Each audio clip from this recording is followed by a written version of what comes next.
of like not enjoying it, but certainly got a wee smirk at the edge of his mouth, thinking, fucking told you so, kind of, But Maybe, but I mean, it's I don't know how many more couches in fucking the BBC he can sit on before he gets a job, but I think he's starting to realise that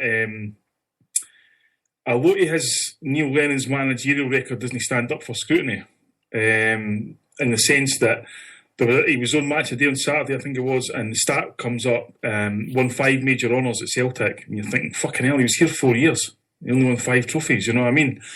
And that's when you sort of go, well, maybe that's the reason why, because by all accounts, there's been a hell of a lot of managers have changed positions and lost their job in England already, Premiership, Championship, etc. And he's never really been at the races for any of the jobs. So yeah. I'm with Jason. I didn't think Neil Lennon should say anything. I didn't give a fuck if Lawwell completely fucked him, whatever it might be, then fine. Deal with Peter Lawwell like a man. Go and talk to him about it. But then he sit in the press and say, well, dial is this, dial is that, whatever. I feel I'll listen to criticism for any Celtic supporter, but Neil Lennon's clearly got an agenda regarding that. You know what I mean? It's kind of like I actually sort of thought about the McStay game, thinking, I wonder why Neil Lennon wasn't playing. Maybe but did they ask him? Maybe this, and apparently they asked him and he said no. So, I don't know what's going on there to be quite now. So I seen he was making a big deal of the fact that he voted in the referendum. So, but no, I agree with Jason. It's like, just show the man a wee bit class, Aye, and that's it. He's working in the media now, whatever he's doing in the media. Anytime Celtic comes up or anything to do with it, he should just say, it's not my bag. Don't even speak about it. Just don't. But I'm about to order saying what I'm saying about Dial. It might come great. I really hope it comes great. I genuinely want the guy to succeed.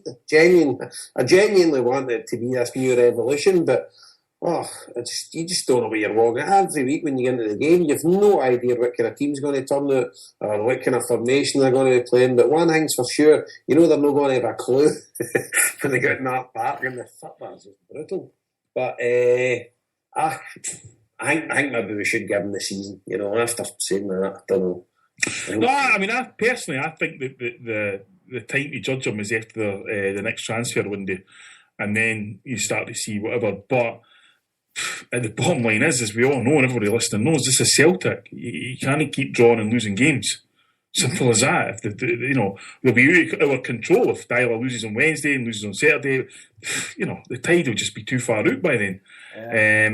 But at the end of the day, I've never in my life wanted somebody who's part of Celtic to do well, and obviously that's what we want. But we're also no daft either when we see what we're saying.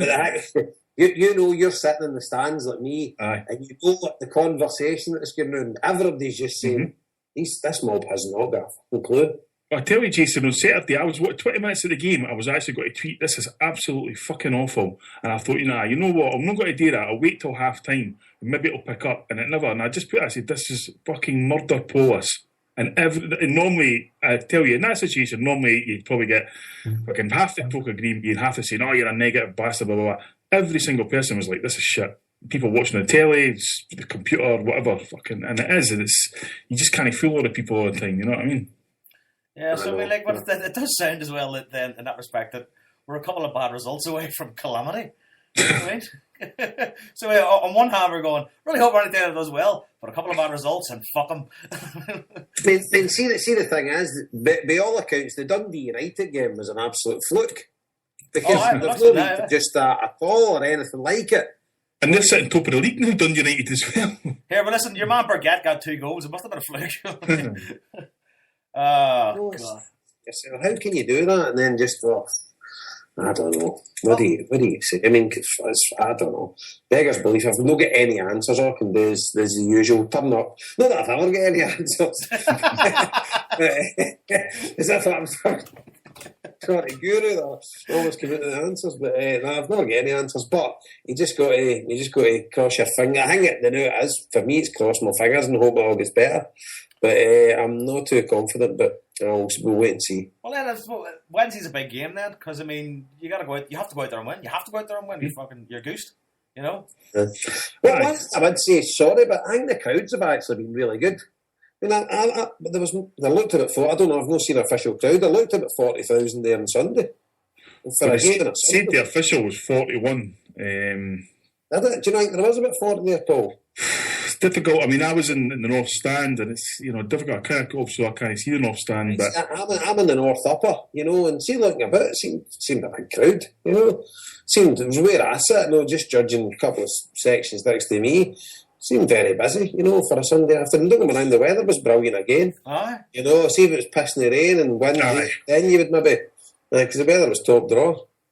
And you think, I mean, it's funny, because you got Hearts on Wednesday right now. You know what they're going to come. You know what they're going to sing. You know what their attitude's going to be in that kind of thing. And you would just hope that would stir a Celtic support to come out and be like, right, fuck them. You know what I mean? Because at the end of the day, we can all talk and debate. We don't like him, this and next thing, but we all know who the real fucking enemies are, and they're one of them. And so, the Green Brigade are back. Hopefully, they'll be there, atmosphere, etc. And I hope that support comes out. I know it's on the telly. I know it's an early fucking kickoff, etc. But it's still Hearts, and we still want to pummel them. You know what I mean? There's very few things give me as much pleasure in Scottish football than pummeling Hearts. You know what I mean? Yeah. I know. I can't see there being a big crowd Wednesday night with you, right? No. 15,000, I reckon. I think so. And Hearts will probably have about 4 of that. That bad, yeah. It's not that bad, yeah. Jesus. Well, it's live on the council telly, Joe. You know what I mean? And it's a 7:15 kickoff. And it's not a season ticket game. Okay. Right, so... Is there a pay-in gate, you know what? I think there is, actually. I think there is. That's the Frankie Macker's just said, Jason, he's also in the North Upper. So if you see a big teethed, blonde-haired guy walking about, it's him. Is it? What section? I'm in 402. As I said.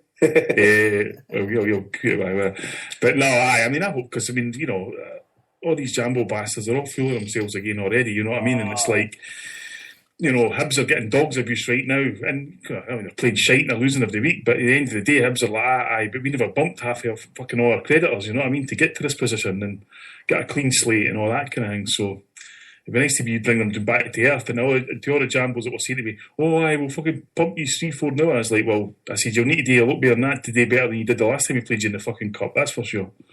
Aye, and the thing is, we need to remember as well, 2 weeks ago, Hearts couldn't beat Dumbarton. Aye.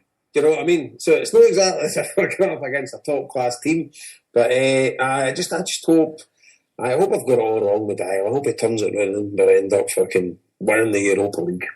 There you go. Right, well, tell you what, one thing you're definitely certain of on Wednesday night is seeing the old Union Jack. Aye. So we may as well, it's 9:15 now, right? So we may as well we talked about it so much last week. We were all very excited. Thursday night was a big night, referendum. I honest to God, thought it was going to be a yes. I mean, just told my wife, I was like, this is going to be a landslide, and was absolutely just dumbfounded. And even my wife was like, I can't believe that. I was like, fucking nobody can believe that. And then the scenes, George Square, but obviously I'm looking at it from the outside. You lads are there. You kind of got to take that more on the chin than anybody else, obviously. It's a sickener. I mean, it's a sickener, and it seems like a really, really stupid decision by so many people. It's great to see so many people out voting. That's amazing. Like, it was a win for democracy in that respect. People didn't register to vote. It was 86% or something. Right. Yeah. That's pretty good. Obviously, the 14% that didn't vote, fuck them. I mean, Friday morning, Jason, yourself, I mean, you must have been gobsmacked. Fucking heartbroken. There wasn't a gobsmacked. Utterly broken. Just could not believe it. Just fucking one of the lowest points in my life. Just honestly, just beggars belief. It's just people bought into the fact that we couldn't run a country ourselves. People bought into the fact that we weren't capable. The Scottish people were not capable of running their own affairs. And that's all boiled into. It just boiled into we need our keepers and masters to master over us. Or master over, that's not even a phrase, isn't it? But we're dependents. So basically I would say Scotland should denounce its country status immediately and just become a northern province of England. Just call it Scotlandshire. There is absolutely no way we should be a country. And for any of the fucking tartan army fucking idiots that fucking walk about with kilts, fucking haggis munching Glengarry arseholes and sing Flowery Scotland and we'll send them home again. I know one member of the Tartan Army, and I know for a fact he voted no. So fucking, do you know what I mean? It makes me fucking sick. You know, and it's just, you know, this national anthem, that's, how can that ever be sung again? Yeah, I mean, it would just be ironic. You got a democratic vote, and the democratic vote went 55% to people that didn't believe we were capable of running our own country. Whether they listen to scaremongering tactics, whether, I don't know, whether they don't believe it, whether they're royalists, whether they're just institutionalised, whether they're just shite bags, whether they're, I don't know. But at the end of the day, the vast majority, well, the majority of people on this land decided that we should not be a country. Because you can't have your cake and eat it. Why do you want to be a country but you want to be governed by somebody else? Have you ever heard anything so daft in all your life? Yeah, I mean, it was absolutely sick. I mean, like, despite what it meant for Scotland, I think it would have sent a huge global message. Yep. I think it would have done a massive amount of good for people power all around the world. Yeah. If it had gone a yes, but then it was literally just it wound up just being a celebration for bigots then on Friday night, basically. Yeah, you don't say. You know what I mean? Like we never knew that was. I know, well, that's the thing. But then again, as well. But on one hand, I'm going like, fuck. But on the other hand, I think they would have done that anyway, regardless of what would have happened. No, I don't. I totally disagree with you, Joe. I reckon if Yes had won, the streets would have had rivers of blood. Do you think so? Oh, aye. They wouldn't have took that. They wouldn't have took that. They would have went for blood. You know, they would have mobilised, and I don't know what they would have done, but it would have been nasty. So they got their night of their triumphant shite, and as usual, they can't enjoy themselves. They're going to battering kids and lassies and stuff like that. So, it just, you know, it just beggars belief. Utterly demoralised, especially with the older people in this country, the selfish bastards out there that believed Labour's mantra that their pensions would get took off them and stuff like that. I mean, you ever heard as much shite in your life? You know, they're just institutionalised, and that's it. And it's an absolute sickener. And there's certain people out there I'll never forgive for it. You know, and I'll just not. I mean, even our priest was a big advocate of the yes vote and stuff like that, and he's in about reconciliation. Man, obviously, being a Christian or a Catholic, whatever, you should see in your heart to forgive people. But I'm not a very good Catholic because I can't. You know, there's certain, and by the way, there's guys I work with, English guys and stuff like that voted no. I totally agree with their right to vote no because they feel British, you know. And that was his full argument is that I feel British, I'm not Scottish, I'm English, so I'm voting no for that reason. I'm like, that's absolutely, that's your right, you know. I've no qualms with that at all. But see the uneducated dim fucks that just voted because of this scaremongering for Labour. It just, I don't know. But one thing is I was absolutely devastated, and that was me finished with politics, finished with fuck Scotland, all this. But I've kind of came to the conclusion, no, I really want to help destroy the Labour Party in Scotland. I want to do everything I can to destroy the Labour Party in Scotland. So I'll be the offensive behaviour at football that kills me with SNP, but I think it's a means to an end to destroy the Labour Party.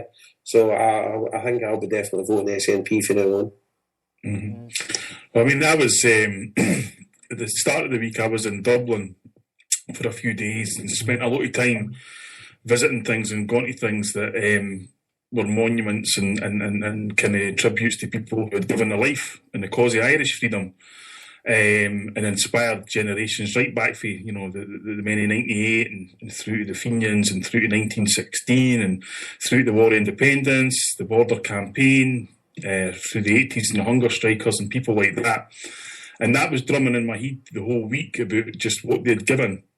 And not only what they'd given, but also that throughout their history, Irish people had continually fought the British oppression. You know, and even people like Robert Emmet, whose rebellion lasted about 40 minutes, and people will laugh at him and says, you know, what a waste of time, this, that, and next thing, you know, blah, blah, blah, you'll never defeat the empire. But the man goes up and says, which became one of the speeches in history, don't write my epitaph until this country's free. and that rebellious spirit, and so it really, as like Jason said on Friday, I was as low as I've